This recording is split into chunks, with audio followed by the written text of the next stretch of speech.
I drive into my hometown and down the alley behind my house so I can get into the house without being seen and surprise Catherine. Some part of me was curious, however, as to whether this mystery car was there.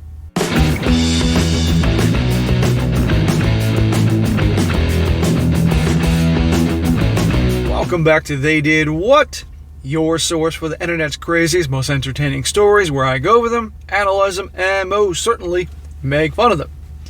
Today, I'm going to go over a story titled, I found my girlfriend cheating on me with my close friend, I have him arrested and ghosted her. And guys, this is definitely a crazy revenge story. So for those of you guys out there that like these crazy revenge stories, particularly on people that do you wrong, you'll most certainly enjoy this.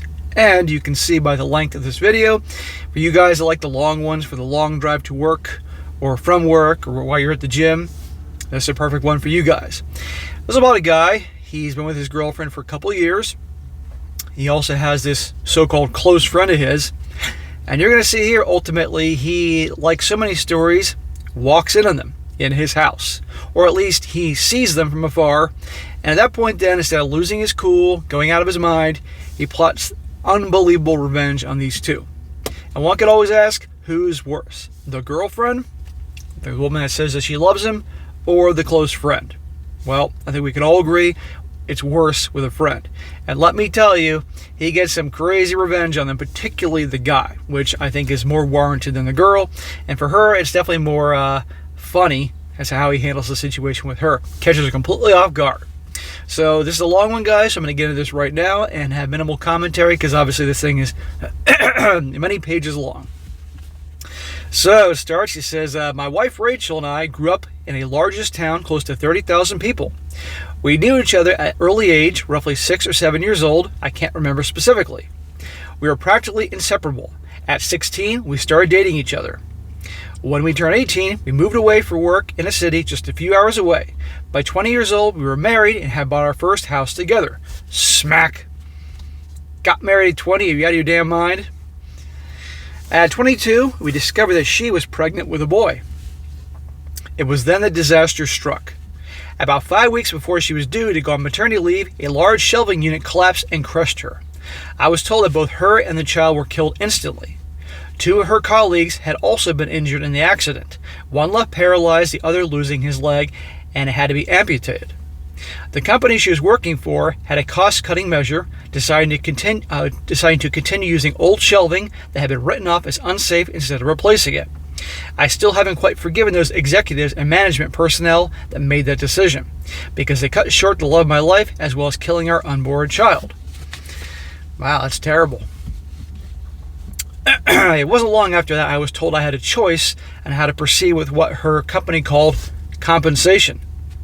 But I called it blood money. They wanted to settle out of court to avoid a lawsuit. I, on the other hand, was out for their blood. Just to clarify here, this is not the revenge, this is just still a backstory. Fortunately, due to the coverage that it got, and including several politicians, the case was quickly settled out of court over 3 years, in which the payout for all parties was close to 10 times the amount they had initially offered. There you go, because they got all that exposure. And the politicians were getting involved. And of course, they lowballed the families in the first offer. You never take the first offer or the second offer.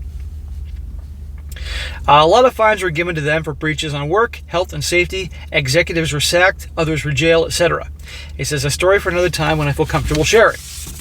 In this time, I was still working in my job in telecommunications. My mother, bless her soul, had moved in while all this was happening to help me. I think I would have fallen apart if she hadn't been as involved as she was. It was around this time I was offered a promotion, but it involved a lot of travel around the state. I made a request to have an office in my hometown branch, as I wanted to not only take care of business in the state, but in my hometown also, as there was no business representative located there, to which they agreed. After a few months, we settled into a routine to 1 or 2 weeks in the city office, 1 week in my hometown, and 1 to 2 weeks visiting the rest of the state. After a year, I decided to buy a house in my hometown. So I wasn't having to stay at my parents' house every week or so. I was at home, and that I could come and go as I pleased. This is important for later in the story. Okay, we're getting to the story, guys. You have some backstory here because this is a long one. He says, it's about 4 years later that our story begins. I just returned from one of my trips on Friday and was checking in some stuff in my office when Harry, the branch managing director, walked in. We had grown up together also, but had gone to different schools, but since coming back had developed a very close friendship. This is Harry. Very close friendship, he says. He asked how things were and then asked me if I wanted to come to a house party that he was having that evening. Short notice and all, but I said yes. I felt like a few drinks with friends were in order. It was there that Harry introduced me to Catherine. She was a new hire at the branch where my hometown office was located and was getting to know everyone better being in town. We hit it off immediately. As much of a cliche as it sounds, it was almost as if Rachel was in front of me instead of Catherine. Rachel is his ex that died in that tragic accident. I won't bore you with too many details, but after 2 years of dating, we decided to take the next step and she moved into my hometown's house. Everything up to this point had been going really well. Catherine and my parents got along, and Rachel's parents also approved and were happy that someone could make me just as happy as Rachel had done. So this is important, he's still staying in close contact with his deceased ex's parents and family. And that's pretty cool. All was going well for close to a year when things began to change. Skype sessions were cut short suddenly. Neighbors would tell me about a car, described to me like Harry, that was always parked in the back alley near my house whenever I was away. Some clothes that weren't mine were in my wardrobe. All signs pointed to her cheating. But she said that nothing was happening. Well, of course that's what she's saying. That's what they do. She said that Harry would come over occasionally to discuss business, etc., but never stayed the night. I chalked it up to being paranoid and continued on as if nothing was wrong, but there was always this feeling that something wasn't right. What I tell you all the time, trust your gut. There were signs that this guy should not be in his house with his girl. I don't care if it's his friend. They can talk at a freaking local Starbucks or Dunkin' Donuts for coffee or at work. How about that? Not in his house. He should not allow that at all, because this is his place, his house, and this thing about clothes that weren't supposed to be there, right? It was close to 6 months after I discovered that she had been lying to me. I just finished closing a rather large contract with a new company, and negotiations had wrapped up earlier than I had anticipated. So instead of sticking around for the next few days, I decided to pay for an early flight home and surprise everyone. Fast forward a few hours, I drive into my hometown and down the alley behind my house that I could get into the house without being seen, and I could surprise Catherine. Some part of me was curious, however, as to why this mystery car was there. Sure enough, there was a car that was blocking the back entrance gate. I was confused for a moment, wondering if that had been a neglectful neighbor parking, only to realize that it was indeed Harry's car. If it hadn't been for the high hedge line that I put in a few years back for privacy, I may have well driven past my own place. Pulling up by the car, I got out and thought it was strange that he was there so late. Come on, dude. The signs are there. Now, by the way, I'm going to mention this. There are some people, as you can imagine, think this story is just a story. Bullshit. But the guy, quite insistent that it's not BS, so okay. As she claimed that he was always had left by now. As I approached the back of the house, I saw something that made my stomach drop.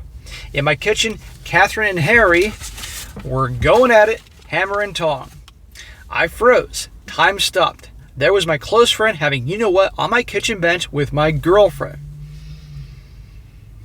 How often do you hear this story?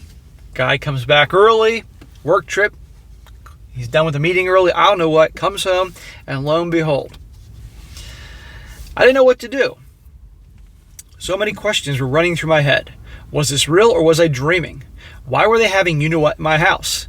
Feeling defeated, I turned and left without them seeing me. I sat in my car for what felt like an eternity. I was crying, hard.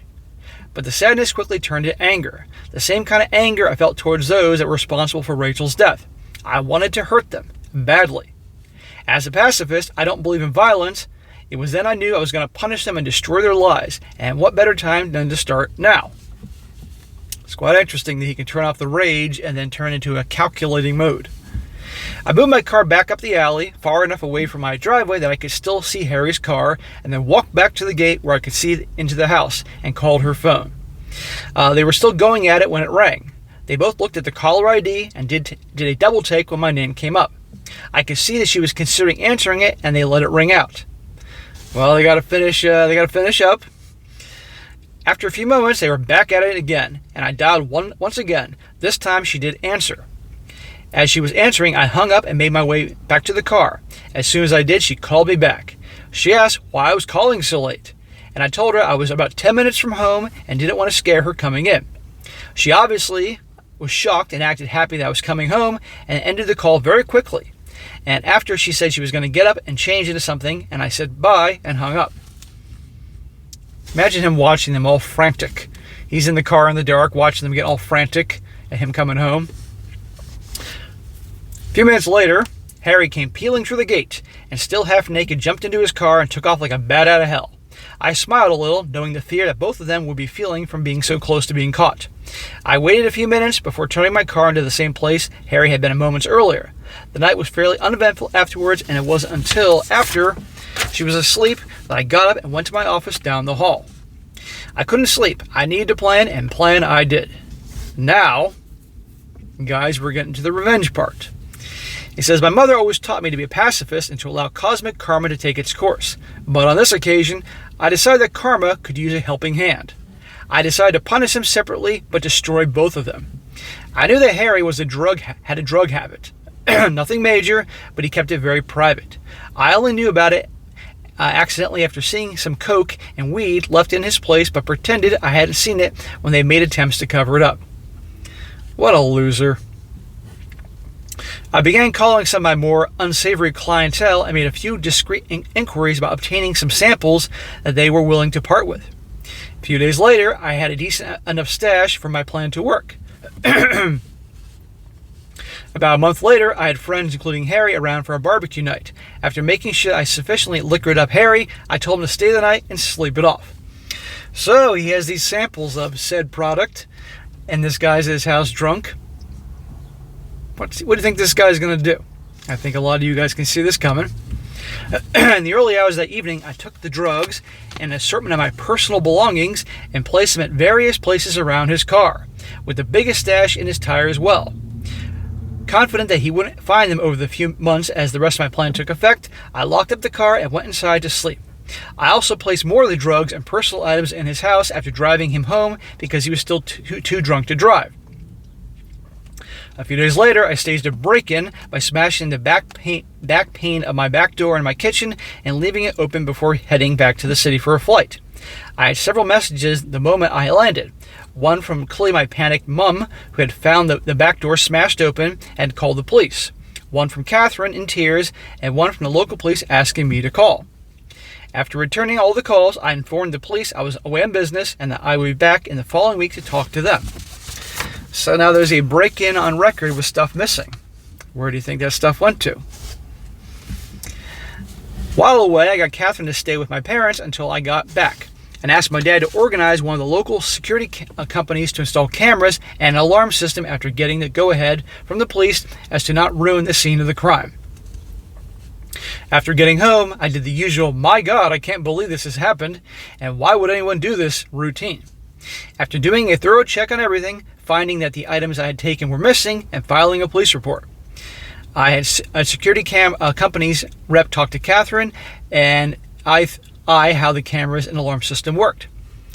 So he's doing a lot of illegal stuff here.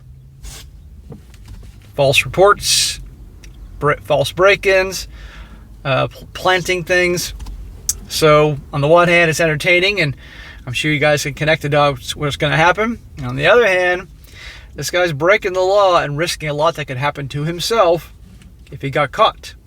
So, again, if this is accurate and real, one has to weigh these things. As funny as this is, to people that deserve it, is it really Is it really worth what could happen to you if you would do something like this? Anyhow, he says here, then came the question. that I've been waiting for. The question of what happens if we are doing some business and I don't want it recorded. She acted a bit shy asking this question, but I knew exactly the reason why she was asking. He assured us that this was a question he got asked a lot, and we were shown on the home computer. If he wanted to be doing things without being recorded, how to stop the recording for a certain camera, so that she would protect her modesty. In other words, she's worried that the camera is going to pick up on her getting it on with this dude's friend when this guy's away on business. That's her first thought here. As I was walking him out, I asked him if cameras were turned off, could a notification be sent out, just as a security precaution. He came back in and helped me through how to set up email notifications and left shortly after. Fantastic. All I had to do was wait. So when the security cameras are turned off, he gets an email notification, so he'll know when she's turning it off and hooking up with that dude. He says, at this stage, I approached someone for legal advice for some help in relation to couples law in my country. I need to make sure that my upcoming plan could legally be done and that I would not be forced to pay out any money or equity to Catherine, as I didn't know if we were classified as a de facto couple or not. In other words, he's been living with her for a few years, and he wants to make sure he's not going to have to pay her any money because they be considered, what's the term here? Common law marriage, that type of thing. One of many reasons why it's stupid to move in with your girlfriend unless you absolutely positively plan on marrying her. And even then, knowing how things are nowadays, that's dumb. Anyhow, he says, being the sole benefactor of Rachel's estate, I didn't want to be left with any nasty surprises where Catherine could take any of the estate away from me. Shout out to the guys and gals that helped me out in this contract and got me a great lawyer who assured me, due to the fact that although we've been dating for close to 4 years, we've been not living together long enough to be classified a de facto, and because I was paying all the utilities in the property that she was living in and didn't pay rent, showed that she had no legal standing to make a financial claim against me. Just to be sure, though, he drew up what I felt was a pretty ironclad document just in case there was any legal trouble. The following week, my work had approached me and offered me a promotion to move back to the city and run the team that I was part of, meaning I wouldn't need to travel as often and be in one location, and due to the success of being located in my hometown, that they were considering having 3 to 5 representatives spend 1 to 2 weeks in the larger surrounding towns, including my hometown, as part of my team. I said yes, and began the process of beginning my transfer, which would take about 6 weeks. Perfect. More than enough time to gather all my evidence. Upon getting back to my hometown the following week, I began to start in motion the rest of my plan. I asked Harry to approve 1 week's worth of vacation for Catherine for 2 weeks' time. I wanted to send her and her friend away for 2 weeks on a retreat before I made the biggest decision of my life for a second time. He jumped up and gave me a huge hug, congratulating me on being prepared to take the leap again. I hugged him back tight, but not the way I think he imagined it at the time. He agreed and blocked out the week for me. I asked him to not say anything to anyone, as I wanted to make it a big surprise as I could. I knew that it would spread like wildfire around the office regardless, but that was my plan. So the worst part is this guy's his so-called close friend who's nailing his girlfriend in his house whenever he's away, but also, right now, this dude is his boss. That night, I told Catherine that I had booked her and her 2 friends to go to a tropical spa resort, all expenses paid for a week. No questions asked. Pick 2 friends and come back to the biggest surprise of her life. She screamed like a kid who had just been told all the candy in the shop was hers to have. I then told her that the following week I was going to spend it in the city preparing for a large client who was one of my biggest accounts and needed some people in my team to help before flying out the following week, and I wouldn't be home until the Monday that she was leaving. So I wouldn't be able to see her, which seemed to disappoint her, but I told her to be worth it when she returned. So she's probably thinking that she's going to get back and get a proposal or some damn thing. She comes back and gets a surprise, all right. What I failed to tell her was that I had decided to take 2 weeks vacation on the other side of the country, mentally preparing myself for the shitstorm that was about to erupt the moment she stepped foot on the plane, as well as enjoying my first stage of freedom.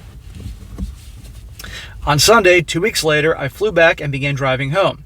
Once getting there, I'd done a quick pass by my house, and sure enough, Harry's car was there. Like the first night I'd caught them, I parked a little way back and checked the cameras. Asleep in my bed, no surprisingly, honestly, as I'd recorded them constantly doing this over 2 weeks I'd been away. I then made my first call to the police, blocking my caller ID. I told him that I was one of the neighbors and saw someone hanging around in their car in the alley behind my house and occasionally passing something through windows to passing cars while also looking into my yard. And I was concerned they were dealing drugs or going to break into someone's property. I gave them his license plate and description. They said they would have someone there in a few minutes, so I thanked them and hung up. This guy's playing with fire.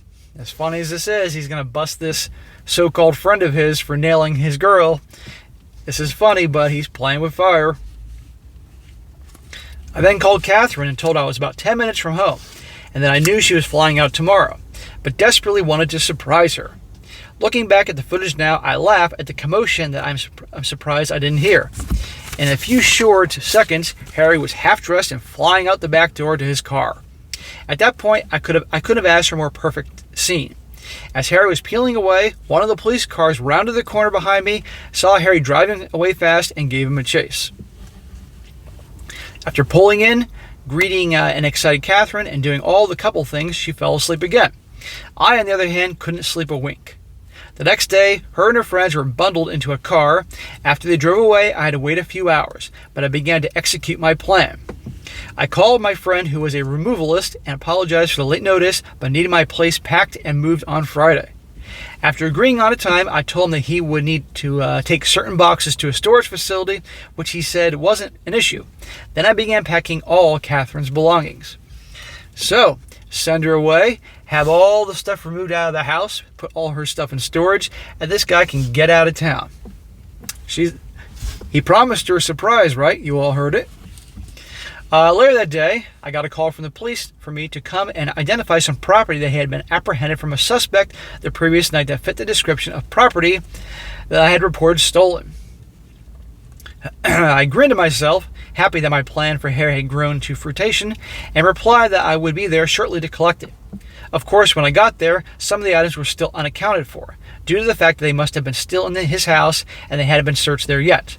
By this stage, the town was buzzing with news. Even my hometown doesn't stay secret for long. Harry was disgraced and promptly fired with his possession of drugs and stolen property, and our respective bosses on behalf of the company had extended a formal apology towards me during the week. Yep, that's some serious revenge. Busted for stealing, for drug possession, stolen property, break-ins, loses his job, and yeah, he's going to have a record, and yeah, you're going to see he's going to do some time. People can debate whether this guy went too far, but, well, everybody's entitled to their opinion. That night, I went to my parents' house and told both mine and Rachel's parents what had happened. Again, Rachel's parents, the family of the poor girl that died in that accident. Omitting certain details, and that I was moving back to the city after being promoted, but Kathy wouldn't be part of it. They were pretty upset initially that I hadn't let them know what was going on, but were happy that I was handling everything maturely and hadn't sunk into their level. Maturely not sunk into their level. Though they didn't agree with ghosting Catherine, but after some drinks, laughs, and tears, I went home. On Friday afternoon, after a busy week of organizing cleaners for the following week, the real estate put my house on the rental market and various other tasks in my hometown's office. I packed some things into my car and drove to my parents' place and said goodbye before the drive. Before leaving, I went to Becky's house. Becky had been one of Rachel's closest friends growing up. She was the only person who knew what was happening, minus the details about Harry. Without her help, I wouldn't have been able to organize everything as quickly as I had. I gave Becky a large manila folder with my gathered evidence of her cheating, as well as a letter and a few other legal documents from my attorney saying that she was ordered not to contact me, and the details of how to access her belongings located the storage unit I had rented out. After a quick goodbye, I left and drove back to the city. That is hilarious and awesome. But this so-called friend of hers was okay with this? Remember I tell you about girls and frenemies? Maybe this Becky chick liked this dude more than her and wanted to stick it to her. This is why men do not have frenemies or waste time with that, because they'll backstab. Now, his ex, Catherine, here is a total a-hole. We can all agree there, but still. On Sunday, I woke up to several missed calls, voice messages, and text messages. Turns out Catherine had come home early after being alerted to something being afoot in town, only to find an empty house and a for rent sign out front. God, if only he could be hiding in the alley or the bushes to watch this whole scene go down. Freaking out, she had gone to my parents, who closed the door on her the moment that they answered, forcing her to call everyone until she managed to somehow be contacted by Becky and told her she had a package for her. I was told that she didn't take it too well, as I fully well knew at that point from the numerous angry texts and voice messages from her accusing me of setting up Harry, or being deceitful, etc. She's accusing him of being deceitful. Okay. You were nailing his friend for Lord knows how long, but this guy's the bad guy here. I was worried that she might show up at my front door, but nothing ever happened. 5 weeks later, after leaving and being promoted, I write this out for you, dear reader. Granted, it's long, and it took several rewrites to shorten it down to my initial 14 pages, double what this story is now, but I feel that most of what I said was important for the story. Now, there's a few minor updates to answer questions and all. It says, obligatory thank you, and holy cow, this blew up. Thanks for guiding this account, even though it is a throwaway account that I had no intention of using in the future. I'm still at work at the moment and will wish I will finish answering as many questions as I can and provide any updates that come my way. He says, so I'm at home now with a number of questions that are here, as well as other comments and messages I've received. I decided to take the time to answer questions and provide some clarity here to save responding to everyone. He says, some of the questions I keep getting asked is what happened to Harry? Why I was so hard coming down on him, and why I would incriminate myself, especially on the internet. Yeah, that and among many other things. After making some inquiries back home to some friends, the short answer is Harry is looking at a few months in prison, as it's his first offense, but could be out sooner. And I felt that was necessary to the story.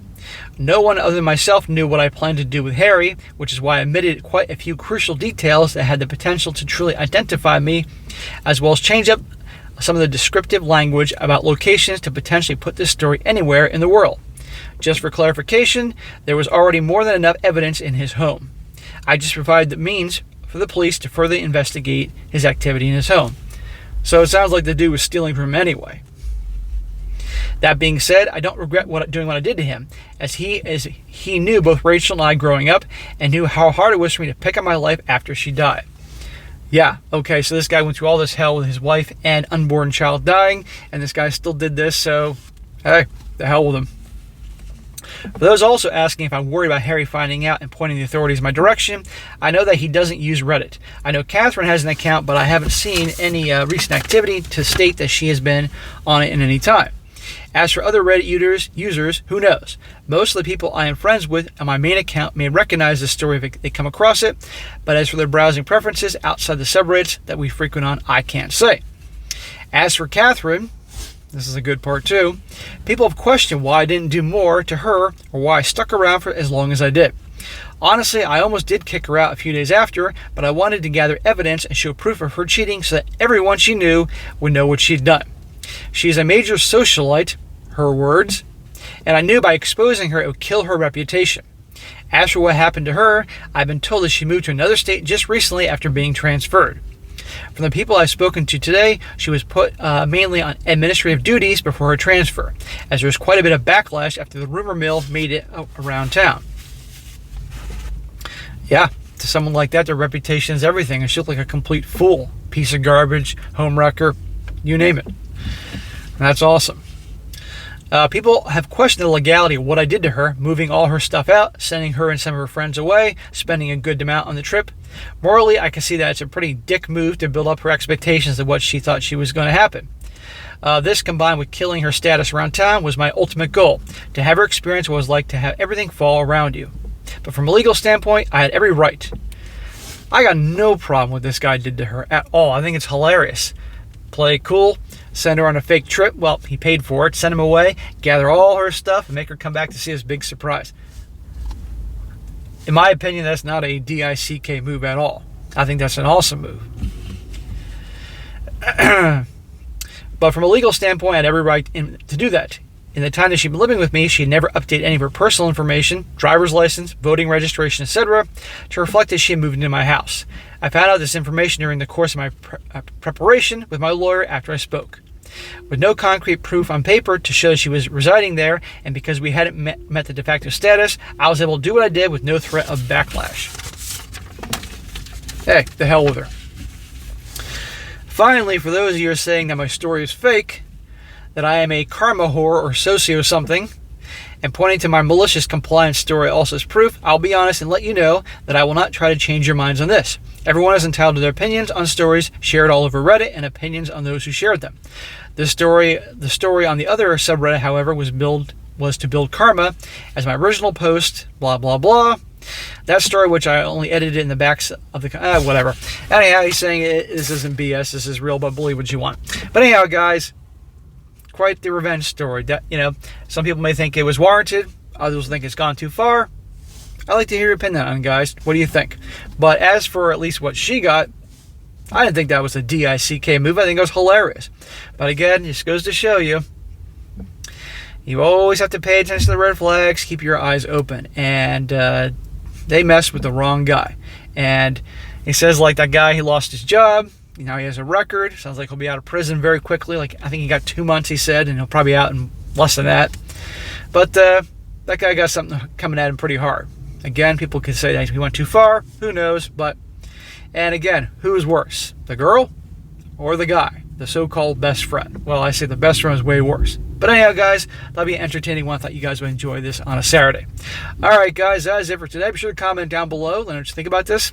Let's hear it, guys. What do you think? He went too far, he didn't go far enough, or it was just right? I like to hear your opinion on this. I always like to read them. And be sure to like the video, share with your friends, and subscribe. I'll catch you next time.